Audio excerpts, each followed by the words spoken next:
Hey, you guys want to quickly talk about Elon's comment a couple of weeks back about just bypassing the moon and going straight to Mars, and what that Oh, yeah. means for space launches? That was just, he was just answering a question about whether they would refuel with lunar propellant on the way to Mars.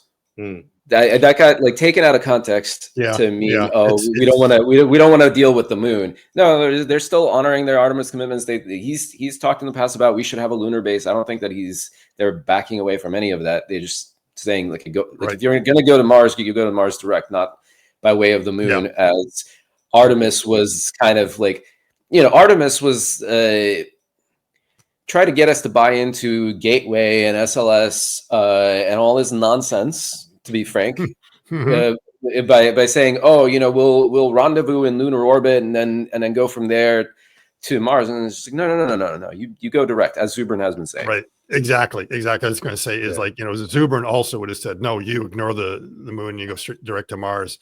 He hates the lunar gateway, and really, he's right. I still can't figure out the logic behind the lunar gateway. I think it has just something to do with communication, and that was it.